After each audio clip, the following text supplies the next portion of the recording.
시청자 여러분 안녕하십니까? 뉴스7의 김명우입니다. 지금 방금 속보가 들어왔습니다. 대한민국 헌정사상 처음으로 현직 대통령이 내란 혐의로 구속 기소됐습니다. 다시 한번 전해드리겠습니다.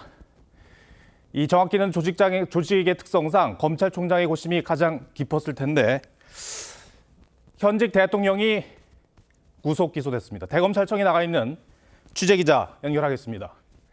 김지은 기자, 지금 속보가 전해졌는데 일단 내용부터 자세히 전해주시죠. 네. 검찰은 조금 전 윤석열 대통령을 내란 우두머리와 직권남용 등 혐의로 재판에 넘기기로 했다고 밝혔습니다. 지난달 3일 윤 대통령이 비상계엄을 선포한 지 54일 만입니다. 앞서 서울중앙지방법원은 어젯밤 윤 대통령의 구속기간을 연장해달라는 검찰의 재신청에 대해 또다시 불허 결정을 내렸습니다. 이렇게 되면 내일 밤 윤 대통령에 대한 구속기간이 만료되기 때문에 검찰은 구속기소냐 석방이냐를 결정해야 하는 상황이었습니다. 심우정 검찰총장은 오전 10시에 대검 차장과 부장, 전국 고검장, 지검장을 대검으로 소집해 3시간가량 회의를 열었습니다. 수사팀을 이끄는 박세현 고검장의 수사 상황을 들은 뒤 여러 의견이 오간 걸로 전해졌습니다. 이후 심 총장은 추가로 사건 기록 등을 검토한 뒤 윤 대통령에 대한 추가 수사 없이 기소해도 공소유지에 문제가 없을 거라는 결론을 내린 걸로 보입니다. 윤 대통령에 대한 재판은 서울중앙지법에서 열릴 예정입니다. 윤 대통령은 현직 대통령으로서는 처음으로 최장 6개월간 구속 상태로 형사재판을 받게 됩니다. 지금까지 대검찰청에서 TV조선 한지은입니다. 저희가 지금 뉴스를 준비하는 상황에서 급박하게 속보가 전해진 상황이라 저희도 조금은 정리를 할 시간이 필요해 보입니다. 저희가 준비한 내용을 조금 더 전해드리고 취재 기자와 함께 이 내용 더 자세히 전해드리겠습니다. 윤 대통령 측의 입장은 더욱 강경해지고 있습니다. 검찰의 구속 연장 신청 자체가 수사가 미진했다는 걸 자인한 거라며 윤 대통령을 즉각 석방하라고 주장했습니다. 반면 검찰은 관련자들 조사 내용과 객관적 증거를 바탕으로 혐의 입증엔 문제가 없다는 입장입니다. 류태영 기자입니다. 공수처는 윤석열 대통령에 대한 제대로 된 조사는 하지 못했습니다. 내란죄 수사권이 없는 공수처 수사는 불법이라며 진술 거부권을 행사했기 때문입니다. 윤 대통령 측은 사건을 넘겨받은 검찰이 구속 연장을 신청한 건 기소 여부를 판단할 수 없을 정도로 수사가 미진해 추가 수사 필요성을 자인한 거라고 주장했습니다. 그러면서 구속 기소를 강행하면 공소유지도 할 수 없을 거라며 윤 대통령을 즉각 석방하라고 했습니다. 대통령을 일반 잡범처럼 이렇게 체포 구속한 공수처와 서부지법 판사님들의 그러한 근시안적 판단에 대해서 없이 저희들은 유감을 가지고 있고요. 검찰은 윤 대통령의 내란 우두머리 혐의 입증에 문제가 없다는 입장입니다. 검찰 특별수사본부는 김용현 전 국방장관과 박안수 계엄사령관 등 10명을 구속수사해 재판에 넘겼습니다. 이들의 공소장엔 윤 대통령이 국회와 선관위를 봉쇄하라고 지시했다는 증언과 정황 증거들이 담겨 있습니다. 검찰 특수본은 지난달 27일 김 전 장관을 구속 기소하면서 윤 대통령이 위헌 위법한 비상계엄을 선포하고 헌법기관의 권능 행사를 불가능하게 했다고 적시했습니다. TV조선 류태영입니다. 네, 이 윤 대통령 측과 검찰은 윤석열 대통령의 구속기간이 언제 끝나는지를 놓고도 엇갈린 주장을 했습니다. 일단 현행법상 1차 구속기간은 체포기간을 포함해 열흘로 되어 있습니다. 윤 대통령 측은 지난 자정에 이미 구속기간이 끝났다는 것이고 검찰은 내일 밤까지 기한이 남았다고 보고 있는데 왜 양측의 계산이 다른 건지 김도영 기자가 알려드리겠습니다. 윤석열 대통령은 지난 15일 오전 10시 반쯤 체포됐습니다. 형사소송법상 1차 구속은 열흘, 원래대로라면 윤 대통령의 구속기간은 24일 밤 12시까지였습니다. 그런데 체포적부심과 영장실질심사에 걸린 시간은 구속기간에서 빼야 합니다. 윤 대통령 측은 이를 시간 단위로 계산해야 한다는 입장입니다. 두 절차에 걸린 시간을 모두 더해도 48시간을 넘지 않아 구속기간은 단 하루만 추가됐다는 겁니다. 이에 따라 25일 밤 12시에 이미 윤 대통령은 석방됐어야 한다며 불법 구금 상태라고 윤 대통령 측은 주장합니다. 이런 주장이 윤 대통령 지지자들 사이에 퍼지면서 한때 서울구치소 앞에선 환호성이 퍼지기도 했습니다.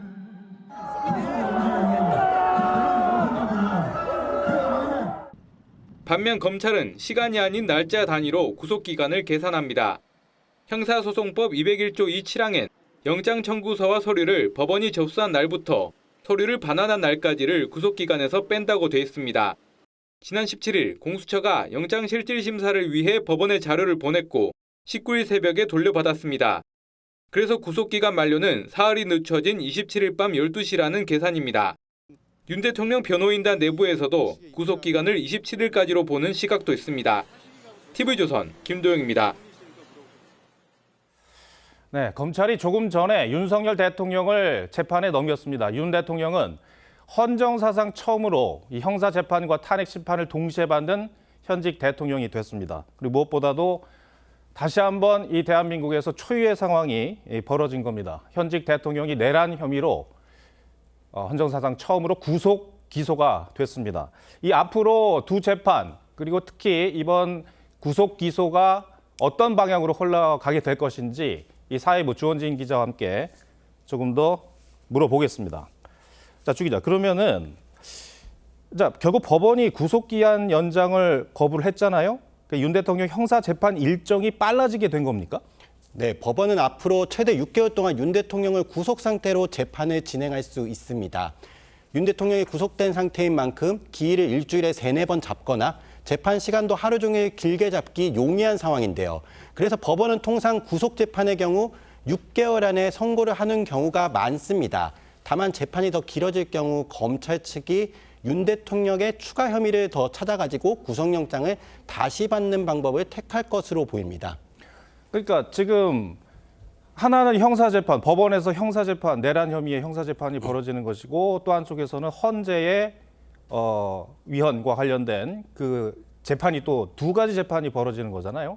그러면 어떤 게 더 먼저 나올 것인지 이런 것들도 굉장히 좀 여파가 많을 것 같은데 어떻게 전망을 합니까? 네, 중요한 부분인데요. 네. 헌법재판소는 현재 4월 18일에 문영배 이미선 재판관의 임기 만료를 앞두고 있는 상황인 만큼 그전에 최대한 탄핵 심판 선고를 하는 방안을 검토 중입니다. 또 탄핵 심판이 지난해 12월 청구가 됐고 헌재법상 180일 안에 선고할 것을 규정한 만큼 아무래도 헌재 탄핵 심판 결과가 형사재판보다는 좀 더 일찍 나올 것으로 보입니다. 아니, 참 이게 역시 초유의 상황이란 말입니다. 헌재 결정이 빨리 나오면 그 결정이 이 형사 재판에 당연히 영향을 미치지 않을까요? 네, 큰 영향이 미칠 수밖에 예. 없습니다. 근데 만약 탄핵 청구가 인용될 경우 윤 대통령의 형사재판이 굉장히 불리해질 수밖에 없는 상황입니다. 윤 대통령이 이제 현직 대통령이 아닌 만큼 검찰이 체포영장 집행을 방해한 특수공무 집행 방해죄는 물론 다른 비리 등을 추가로 인지하거나 수사를 할 수 있는 상황이 되기 때문입니다. 대신 탄핵이 기각될 경우 윤 대통령은 형사재판에서 공소기각도 기대해 볼 수는 있습니다. 애초에 공수처와 검찰 모두 내란죄 수사권은 없는 상황에서 직권남용죄와 관련된 죄로 수사를 진행해 왔는데요. 윤 대통령이 현직 신분을 유지하게 되면 헌법상 내란죄 말고는 처벌이 불가능하기 때문에 법원이 공소기각, 사실상 무죄를 선고할 수도 있는 상황입니다.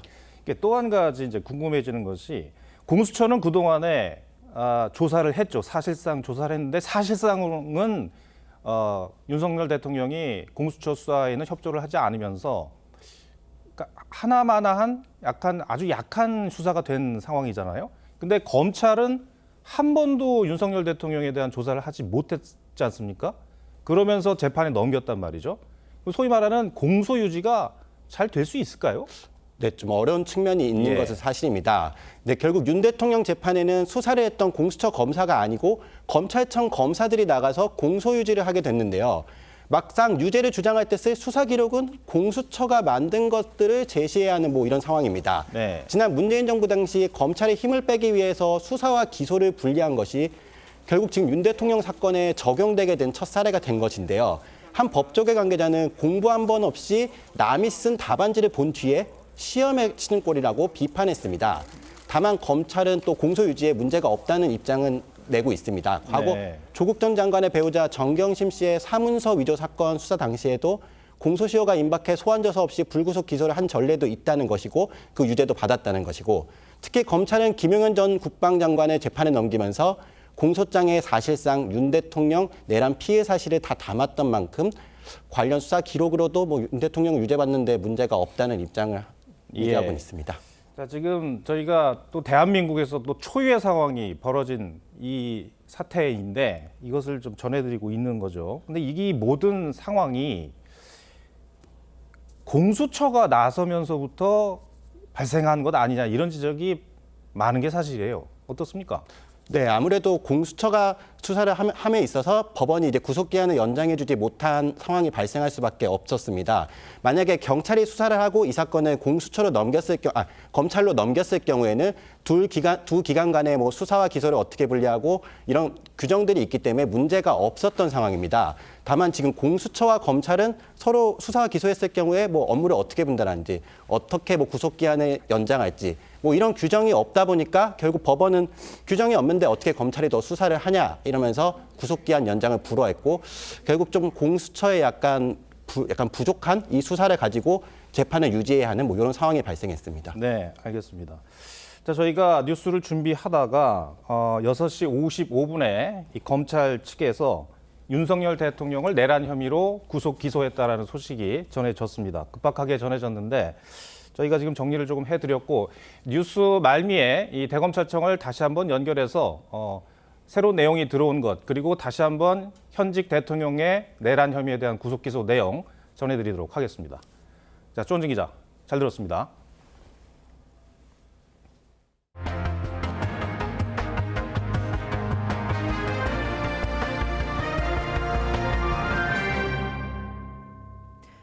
이번 윤석열 대통령에 대한 수사 과정에서 졸속 입법을 통해 탄생한 공수처의 한계가 드러났다는 지적이 많습니다. 공수처법은 문재인 전 대통령의 대선 공약이자 소위 검수완박의 일환으로 추진됐는데요. 내란죄 수사 권한부터 검찰의 추가 수사 관련 규정 미비 등을 놓고 논란이 벌어지면서 지금은 공수처가 오히려 야당의 발목을 잡게 됐다는 겁니다. 자세한 내용 한송원 기자가 전하겠습니다. 지난 2019년 말 당시 여당이었던 민주당은 야당의 반발에도 공수처법을 강행 처리했습니다.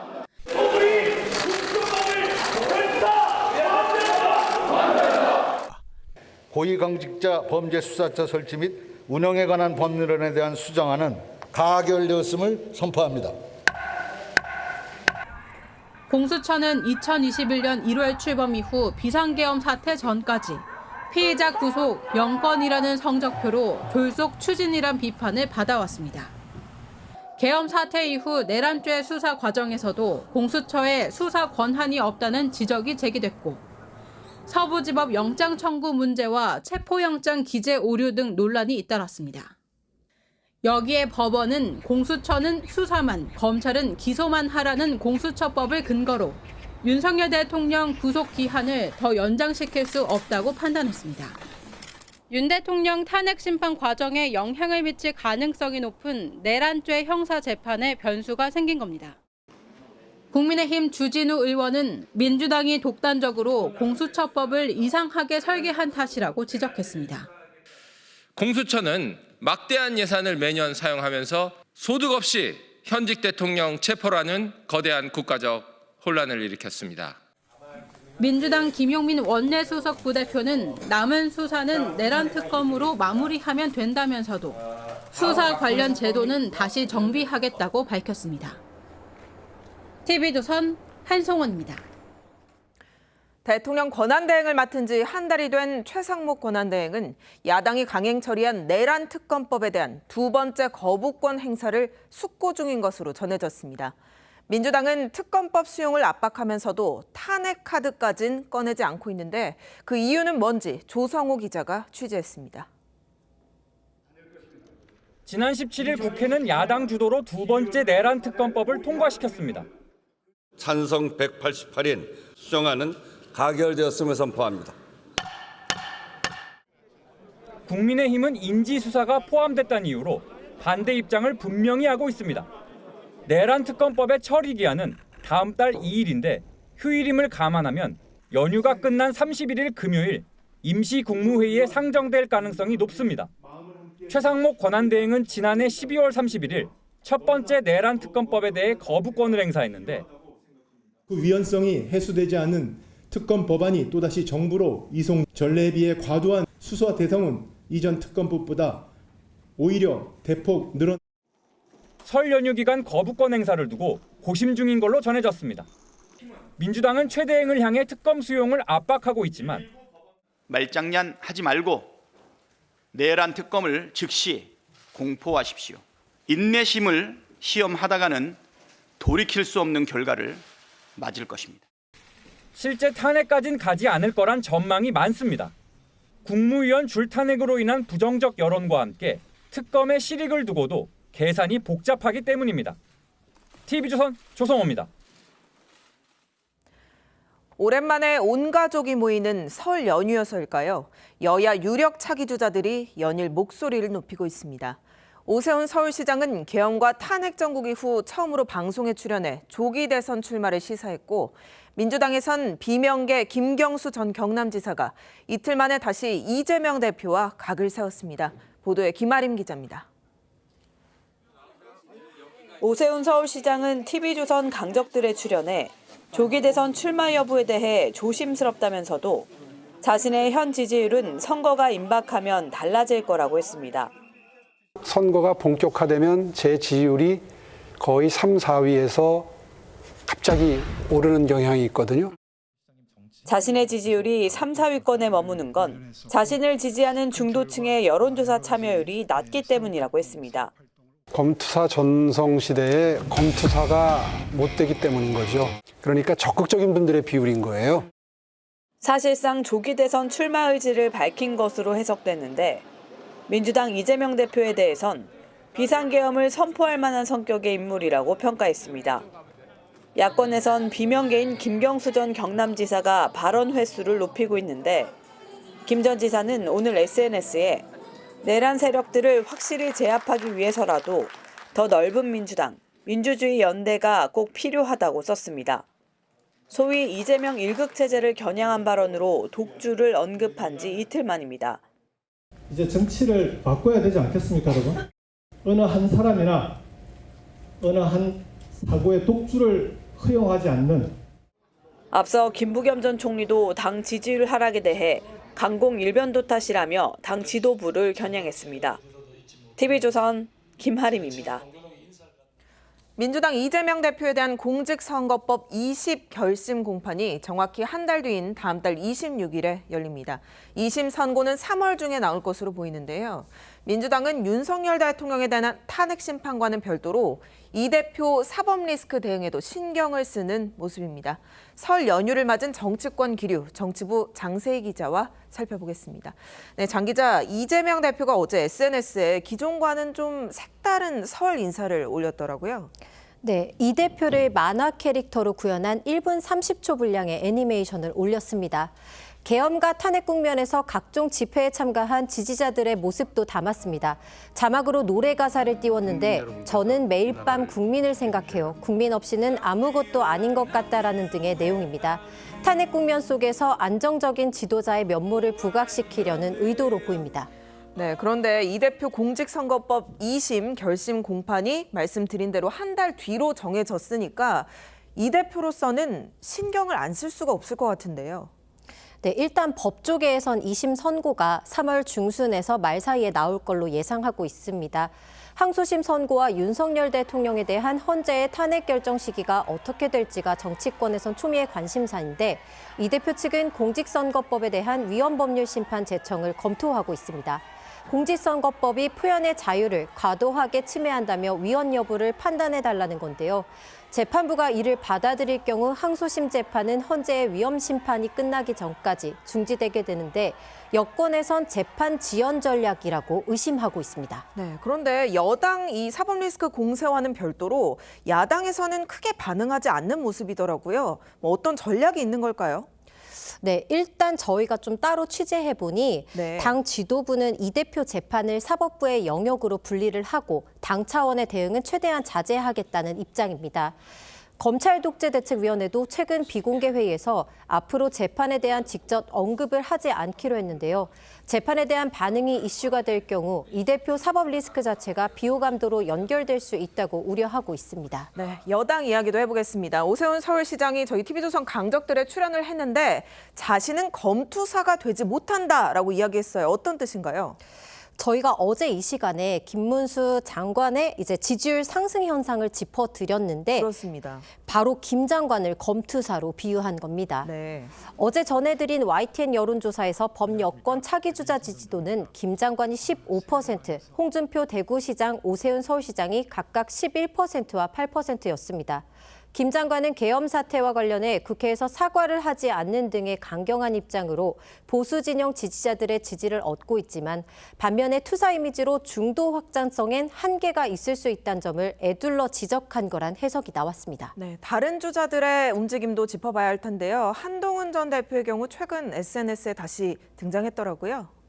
네, 지난 금요일이죠. 진정호 전 최고위원은 한 전 대표와 함께 찍은 사진을 공개했습니다. 진 전 최고위원은 한동훈 체제를 와해시키는 데 일조를 했었죠. 한 전 대표가 복귀를 위한 움직임을 시작한 거란 관측이 나왔는데 조만간 행보를 공식화할 가능성도 있어 보입니다. 또 유승민 전 의원은 중도 확장성을 강조하며 사실상 출마 의지를 내비쳤고요. 아직은 암중 모색 중인 원희룡 전 국토부 장관도 조기 대선이 확정될 경우 출마 가능성이 있습니다. 네, 설, 밥상, 민심 이들 주자들의 움직임에도 적지 않은 영향을 미칠 것 같습니다. 장 기자 잘 들었습니다.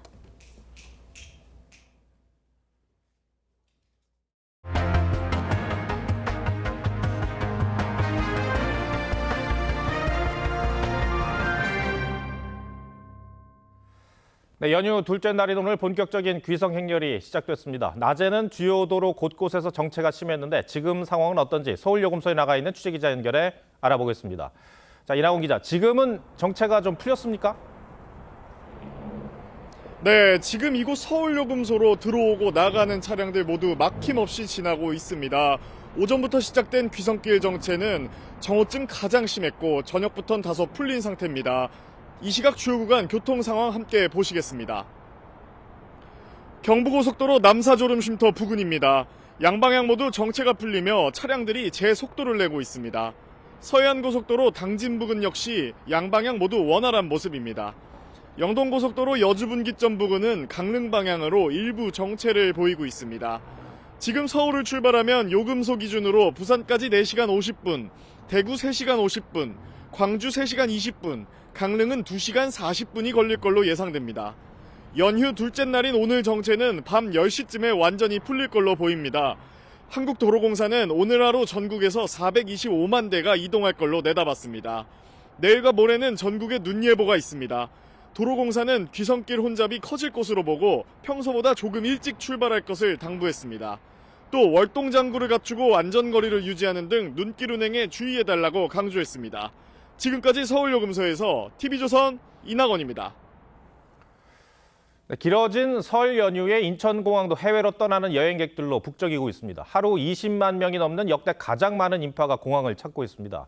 오늘 상황은 어떤지 현장에 나가 있는 취재기자 연결하겠습니다. 자, 유혜린 기자, 출국장 분위기 전해주시죠. 네, 저는 지금 인천공항 제1터미널에 나와 있습니다. 황금 연휴 이튿날인 오늘도 출국 인파가 몰리면서 저녁 시간인데도 체크인 카운터마다 긴 줄이 이어지고 있는 상황입니다. 앞서 황금 연휴 첫째 날인 어제는 22만 7천여 명이 인천공항을 찾으며 출국장이 인산인해였습니다. 비행기 탑승까지 최소 3시간 이상 걸리는 등 혼잡도 이어졌습니다. 오늘도 어제와 비슷한 인파가 몰릴 것으로 전망되면서 평소보다 일찍 공항을 찾은 탑승객들이 많았지만 출국 수속에 예상했던 만큼의 큰 혼잡이 빚어지진 않았습니다. 인천공항공사는 출입국장을 평소보다 30분 일찍 열고 체크인 지원 인력도 평소보다 110여 명 늘렸습니다. 저녁 6시경에도 비행기를 타려는 인파가 5천 명 가까이 몰렸지만 빠르게 수속을 밟는 모습이었습니다. 황금 연휴로 이번 연휴 기간 214만여 명이 이곳 인천공항을 찾을 것으로 보이는데 지난 설 때보다 12.8% 늘어 설 연휴 사상 최다 기록입니다.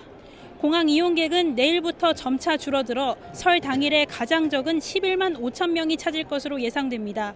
설 연휴 마지막 날인 오는 30일에는 도착 여객이 가장 많을 것으로 전망됩니다. 지금까지 인천국제공항에서 TV조선 유혜림입니다. 네, 오늘 전국의 역과 터미널 그리고 관광 명소에는 가족 나들이객들로 북적였습니다. 모처럼 만난 가족들의 정겨운 모습을 박건우 기자가 담아왔습니다. 목포역 대합실이 귀성 행렬로 북적입니다. 오랜만에 만나는 가족들과 황금 연휴를 즐길 생각에 벌써부터 설렙니다. 그동안 뭐 했냐 이러고 뭐 안도 그러죠. 얘기를 하고 밥 먹고 그냥 다 같이 거실에 모여서 TV 보고. 일찌감치 고향을 찾은 가족들은 함께 장을 보러 나왔습니다. 차례상에 올릴 음식도 고르고 시장 음식을 맛보며 한박 웃음꽃이 피었습니다. 일부러 저 자녀들을 애들을 데려왔어요. 이런 구경하라고 세상 사는 물정도 알고. 이렇게 아버지랑 이렇게 나가서 시장에서 산책하니까 좋은 것 같습니다. 다양한 모양의 대형 연이 바람을 타고 하늘을 수놓았습니다. 할머니는 손자에게 연 달리는 방법을 알려줍니다. 실을 살살 풀어주는 거야. 안 떨어져. 떨어질까 봐 불안하지. 안 떨어져. 뿔뿔이 흩어져 살던 가족들은 모처럼 함께 모여 첨성대를 배경으로 소중한 추억도 남깁니다. 네, 강원도에도 있고 대전도 있고. 저 경주 쪽에 아무래도 그 옛 뭐 유물도 많고 볼거리도 많으니까 이쪽으로 택해서. 황금 연휴 이튿날 전국 주요 관광 명소와 전통시장 등에는 나들이객들로 북적이며 활력이 넘쳤습니다. TV조선 박고루입니다. 상대적으로 포근한 날씨가 이어졌지만 내일부터는 급변하겠습니다. 오늘 밤부터 전국에 많은 눈이 예보됐고 이 기온도 큰 폭으로 떨어질 전망입니다. 박재훈 기자가 보도합니다. 서쪽에서 한반도 방향으로 구름대가 몰려옵니다. 오늘 밤부터 수도권과 강원 산지, 충청권과 전라권까지 대설특보가 확대될 전망인데 모레까지 서울과 경기 등 수도권과 강원 전라권은 최대 20cm, 강원 산지와 전북 동부, 제주도 등에는 최대 30cm가 넘는 대설이 예상됩니다. 저기압이 한반도에 눈을 뿌리고 빠져나간 뒤에는 곧바로 찬 공기에 의해 만들어진 눈구름대가 들어오면서 전국적으로 많은 눈이 쏟아지는 겁니다. 또 차가운 소용돌이가 한반도 대기 상층에 머무는 시간까지 길어지면서 눈이 내리는 시간과 쌓이는 눈의 양도 늘어날 전망입니다. 기온도 뚝 떨어질 예정인데 설 당일인 29일 아침 강원도 철원은 영하 12도, 충북 음성과 경북 봉화는 영하 10도까지 떨어지고 서울도 바람이 많이 불어 체감온도가 영하 10도에 육박할 것으로 보입니다. 찬 공기가 강하게 남하하면서 전국적으로 기온이 큰 폭으로 떨어지겠고 바람까지 강해 체감온도가 낮겠으니 건강관리에 유의하시기 바랍니다. 기상청은 눈이 녹지 않고 얼어붙어 도로가 빙판으로 변할 수 있다며 귀성, 귀경길 교통안전에 주의를 당부했습니다. TV조선 박재훈입니다. 네, 난방비를 내기 힘든 취약계층에게 연탄은 겨울을 나기 위한 필수품입니다. 그런데 올겨울엔 유독 연탄 기부량이 줄어 어르신들의 걱정이 이만저만이 아닙니다. 노도일 기자가 만나봤습니다. 비닐과 스티로폼을 덧댄 판잣집에 냉기가 감돕니다. 어르신들은 집안에서도 두꺼운 옷을 겹겹이 껴입었습니다. 바람 불고 막 비 눈보라 칠 때는 굉장히 집이 좀 허스름해가지고 뭐 많이 둘러쓰고 있어야 하고요. 판자촌 주민들의 추위를 따뜻하게 녹여주는 난방수단은 연탄. 집안의 온기를 유지하기 위해서는 하루에 최소 8장이 필요합니다. 하지만 연탄값도 배달료까지 합하면 한 장당 1,000원을 훌쩍 넘겨 마음껏 이용하지 못합니다. 연탄이 좀 떨어지면 좀 마음이 불안하고 그래갖고 이제 정 없으면 이제 밀어서 연탄 사서 떼고 200장씩 사서 떼고 그래요. 이들에게 힘이 됐던 연탄 후원은 크게 줄었습니다. 2022년 400만 장, 2023년 393만 장이던 연탄 기부량은 지난해 291만 장으로 100만 장 넘게 줄었습니다. 주민들이 그래 연말이니까 좋은 일을 하자 이렇게 움직이거든요. 근데 탄핵 정국이 되고 물가도 올라가고 전국적으로 연탄을 떼는 가구는 7만 곳이 넘습니다. 어려운 이웃들이 따뜻하게 겨울을 날 수 있도록 도움의 손길이 절실합니다. TV조선 노도일입니다.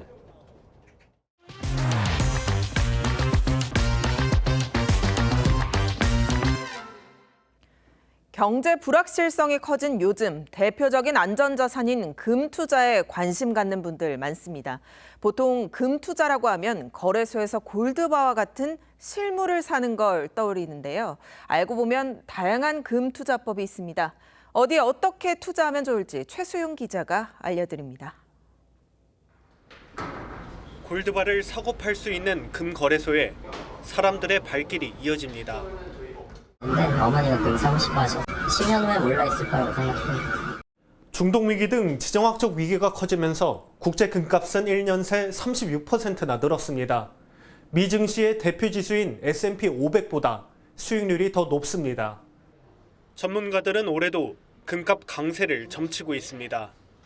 다른 지정학적인 불안과 트럼프 정책의 불확실성으로 인해서 시세는 상반기까지 약 3,000불까지도 상승할 수 있지 않을까라고. 개인들은 어떻게 금에 투자할 수 있을까? 골드바와 금 실물에 투자할 수 있지만 소액 투자가 어렵고 부가가치세 10%를 부담해야 합니다. 이 때문에 은행 계좌에 돈을 입금하면 은행이 이 금액에 맞는 금을 사서 적립해주는 금 통장이나 주식처럼 증권사 계좌로 거래할 수 있는 금 ETF 투자로 눈을 돌리는 이들이 늘고 있습니다. 이들 투자 모두 소액 투자가 가능하지만 매매 수수료와 배당 소득세를 내야 하는 단점이 있습니다. 한국거래소 금시장을 통해 실물 금에 투자할 수도 있습니다. 수수료가 적고 각종 세금도 낼 필요가 없다는 장점이 있습니다. 우선 매매 차익을 다 비과세로 볼 수가 있어요. 세제적인 측면도 있고 그리고 이게 이제 작은 금액으로도 투자할 수 있기 때문에 한국거래소는 수익률 측면에서 금통장보다 더 낮다고 평가했지만 최소 1g 단위로 투자해야 하는 한계는 있습니다. 전문가들은 금 투자는 위험 분산 측면에서 고려할 만하다면서도 한 번에 투자하는 것보단 분할 매수하라고 조언했습니다. TV조선 최수용입니다. 북한이 트럼프 미국 대통령의 대화 재개 요구에 무력 도발로 응수했습니다. 김정은 위원장이 지켜보는 가운데 잠수함에서 쏘는 전략 순항 미사일을 발사한 건데 주일 미군 기지가 사정권에 들어갑니다. 김정은이 트럼프를 상대로 힘겨루기에 들어간 것 아니냐는 해석이 나옵니다. 이채연 기자가 분석했습니다. 북한 김정은 위원장이 하늘로 솟구치는 미사일을 바라봅니다. 북한은 어제 발사한 이 미사일이 함정이나 잠수함에서 발사하는 수중 대지상 전략 순항 미사일이라고 밝혔습니다. 공화국 무력의 전쟁 억제 수단들은 더욱 철저히 완비되어 가고 있다고 하십니다. 사거리 1,500km로 주일 미군 기지가 사정권에 들어갑니다. 미사일이 공중에 한참 떠오른 뒤에야 엔진에 불이 붙는 모습이 확인되는데 처음엔 압축가스로 미사일을 쏴 올리고 공중에서 점화하는 콜드런치 방식입니다. 지난해 1월 두 차례 발사한 전략 순항 미사일 불화살 3-31의 개량형으로 보이는데 김군옥 영웅함 같은 잠수함 장착도 가능합니다. 사실상 미국을 겨냥한 전략 무기로 트럼프 대통령의 대화 재개 요청에 도발로 답한 겁니다. 수중에서 이제 발사해서 그 수중 밖으로 나와서 공중에서 이제 점화가 되는 방식입니다. 트럼프 대통령 취임 직후에 처음으로 미국을 향해서 북한은 또 지난주 한미 공군의 쌍매 훈련을 군사 도발이라며 비판하는 담화도 냈습니다. 미국이 북한의 주권을 거부하면 철두철미 초강경 대응이 최상의 선택이라고 했는데 당분간 강경 대응하겠다는 메시지로 해석됩니다. TV조선 이채연입니다. 트럼프의 대선 공약이었던 불법 이민자 추방에 속도를 내고 있는 미국 행정부가 전쟁 중인 우크라이나인의 난민 입국까지 차단에 나섰습니다. 과거 바이든 정부가 허용했던 인도적 체류가 불가능해진 건데 이 추방 대상에 포함된 한국인은 11만여 명으로 전해집니다. 황선영 기자입니다. 손발에 쇠고랑을 찬 사람들이 줄지어 군용기에 오릅니다. 해가 지도록 이어진 탑승 행렬에 기내는 만석이 됐습니다. 미국 텍사스주의 불법 이민자들이 강제 송환되는 모습입니다. Securing the southern border and deporting illegal immigrants from this country. If you are thinking about breaking the laws of the United States of America, you will be returned home. 취임 첫날부터 불법 이민자 추방을 시작한 트럼프 대통령은 전쟁 중이거나 국내 정세가 불안정한 나라에서 오는 난민들의 입국도 차단하고 나섰습니다. 이른바 인도적 체류 허가 조치를 중단한 건데 미국 내 재정 후견인이 있다면 2년까지 체류를 허락해온 전임 바이든 정부의 방침을 폐기한 겁니다. 이에 베네수엘라와 아이티, 쿠바인은 물론 아프간 전쟁에서 미군을 도왔다 표적이 된 사람들, 전쟁 중인 우크라이나인들의 입국까지 불가능해졌습니다. Yo pienso que debería haber algún otro tipo de solución porque lo que nosotros estamos viviendo en Venezuela no es que estemos aquí por gusto, es una dictadura. 뉴욕타임스는 추방 대상 이주민을 1,400만 명으로 내다보면서 이 중 한국인은 11만 명가량으로 추산했습니다. TV조선 황선영입니다. 휴전 발효 이후 이스라엘과 하마스 간 두 번째 포로 인질 교환이 이뤄졌지만 상황은 여전히 위태롭습니다. 하마스가 이스라엘 여군 4명을 풀어줬는데 이스라엘은 민간인 우선 석방 약속을 지키지 않았다며 반발했습니다. 김자민 기자입니다. 이스라엘 인질 4명이 광장의 모습을 드러내자 환호성이 터져나옵니다. 현지 시간 25일 하마스에 억류됐던 이스라엘 인질 4명이 추가로 석방됐습니다. 하마스의 이스라엘 급습 당시 경계 근무를 서다 납치된 여군들로 개전 477일 만에 가족의 품으로 돌아갔습니다. אני אוהבת אתכם, כל אזרחי מדינת ישראל שתמכו במשפחות שלנו ועטפו אותם ולכל חיילי צה"ל שעשו הכל בשבילנו. שיהיה לכם תודה רבה. 하마스는 혼란스러웠던 1차 석방 때와 달리 무장대원들을 투입해 질서를 유지하고 적십자와 석방 증명서를 교환했습니다. 대대적인 환송 행사를 열며 선전에 열을 올리는 모습입니다.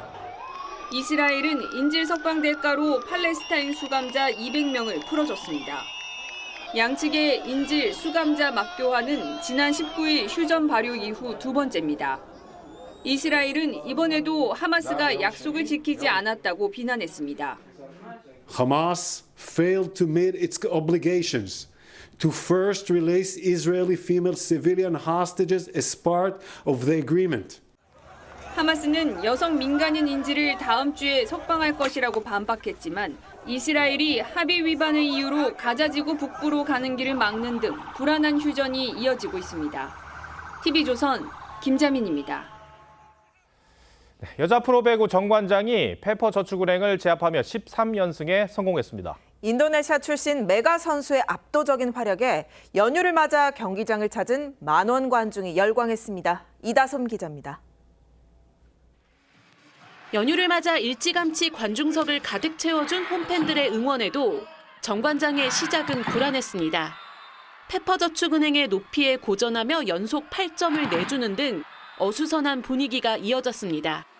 힘들어. 우리 선수들 많이 힘든가? 왜 못 움직여? 움직여야지. 상대가 앉아준다 했잖아. 고이진 감독은 사실상 1세트를 포기하며 주전 선수들의 체력을 아꼈는데 작전은 적중했습니다. 2세트를 가져간 정관장은 3세트 압도적인 경기를 펼쳤습니다. 주포 메가는 연이은 대각 공격으로 분위기를 완벽하게 반전시켰고 철벽 블로킹까지 뽐내며 만원 관중을 열광시켰습니다. 정관장의 3대1 승리, 지난 경기에서 팀 최다 기록인 12연승에 성공한 정관장은 13연승을 달리며 2위 현대건설과의 승점을 한 점 차로 좁혔습니다. 여자 배구 공격 성공률 1위 메가는 21득점으로 팀 승리를 이끌며 경기장을 찾은 200명의 고국 팬들에게 기쁨을 안겼습니다.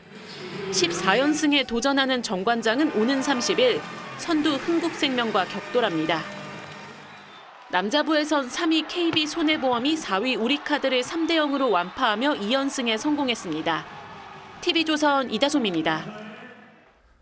네, 뉴스7 처음 시작하면서 속보로 전해드렸습니다만 헌정 사상 처음으로 현직 대통령이 내란 혐의로 구속 기소됐습니다. 윤석열 대통령은 현직 대통령으로서는 사상 최초로 최장 6개월 동안 구속 상태로 형사 재판을 받게 됩니다. 대검찰청에 나가 있는 취재기자 다시 연결하겠습니다.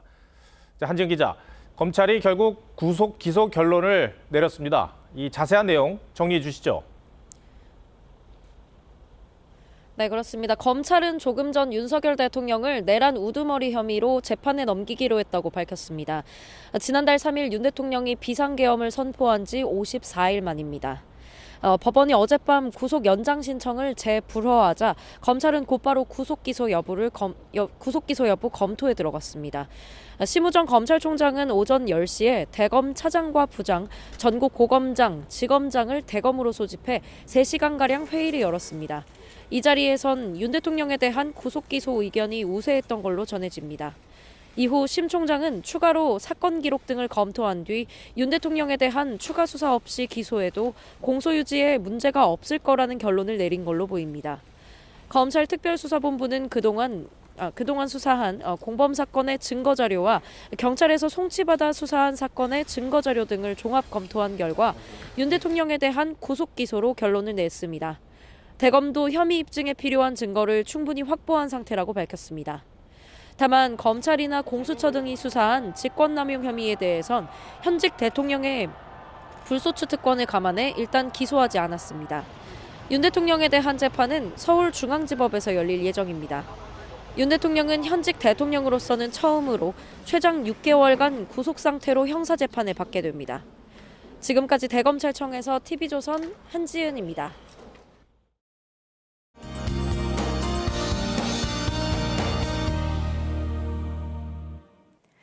오늘은 대체로 맑고 포근한 하루였습니다. 내일부터는 날씨가 급변하겠는데요. 오늘 밤부터 강원에 눈이 내리기 시작해 내일 오전이면 전국으로 확대되겠습니다.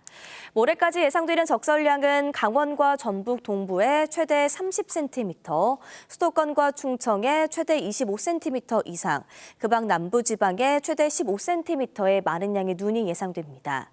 특히 중부와 전북, 제주는 시간당 3에서 5cm의 강한 눈이 집중될 수 있겠는데요. 눈으로 인한 피해 없도록 미리 대비해 주시기 바랍니다. 내일 아침 기온은 대부분 영상권으로 출발하겠습니다.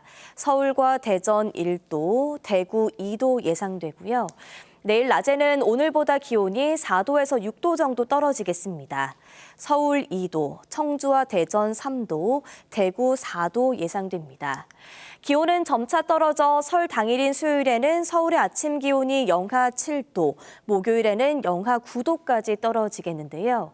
이 때문에 내린 눈비가 그대로 얼어붙어 도로가 미끄러울 수 있으니 귀경길 교통안전에 각별히 유의하시기 바랍니다. 날씨였습니다. 1월 26일 일요일 뉴스 7 마치겠습니다. 시청해주셔서 고맙습니다.